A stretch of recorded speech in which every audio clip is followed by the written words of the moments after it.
Marhay na banggi, nag-asumer na ang bagong hepe kan Naga City Police Office na sarong propyong Nagenyo. Siya si Police Colonel Rizaldi Llacer Caballero. Nadistino naman si Police Colonel Gilbert Fariñas sa Regional Office kan PNP Bicol sa Albay. May report si Joel Solino. Nagkortesiya ang daw na Lunes kay Alcalde Leni Robredo ang bagong officer in charge kang Naga City Police Office na si City Director Police Colonel Rizaldi Llacer Caballero. Karibay siya ni dating City Director Police Colonel Gilbert Fariñas na kunyan niya una sa Regional Command kang PNP Bicol poon kan Sodma petsa 8 kang June 2026.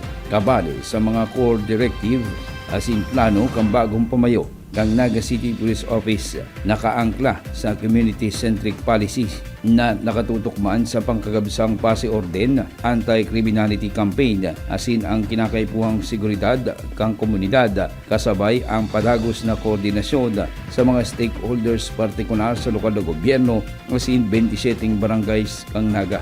Sigon kay OIC City Director Police Colonel Rizaldi Caballero, propyong taga-Naga siya. Asin haloy nang minamahot na makapagsilbi man sa iyang syudad na pigdakulaan.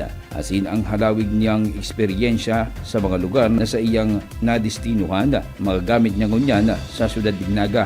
Sa pagkikipag-meeting man kan Sodma kay Mayor Leni Robredo, nakasentro idi sa immediate priorities. Kabali ang enhanced local police visibility, asin ang rapid response, dangan ng pagtutok sa anti-illegal drugs campaign, implementasyon kang Oplan disiplina, dangan ng pagsiguro kang mga kaso na pinagsasangat nga ring mapanimbag ang mga involved sa krimen, dangan ang personal reorganization asin internal cleansing kang local police force. Inasigurar ni Police Colonel Caballero na gigibuhon niya ang gabos na makakayang gibuhon para man mapagserbihan ang mga kapwa Nagenyo durante kan sa iyang liderato sa Naga City Police Office. Katuwang ang mga stakeholders, urog na ang lokal na gobyerno kan syudad. A decade na akong anti-drug operator. Anti-drug baka drug operator ang magsuwan. So naging ano siya, naging kumbaga hand-in-hand, naging ako, naging maritime police officer ako. Then naging cyber capman. Then naging drug enforcement group officer man ako ng PNP unit.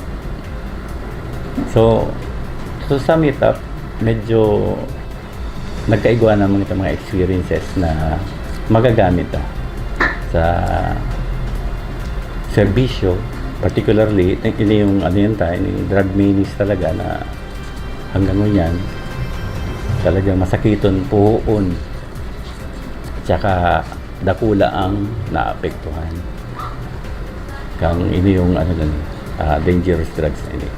So asahan do digdi sa Naga City ako lihit mong taga siyudad ng Naga gigibuhon taman ang gabos na kaya tang gibuhon. Para sa Naga Ngunyan, Joel Solino.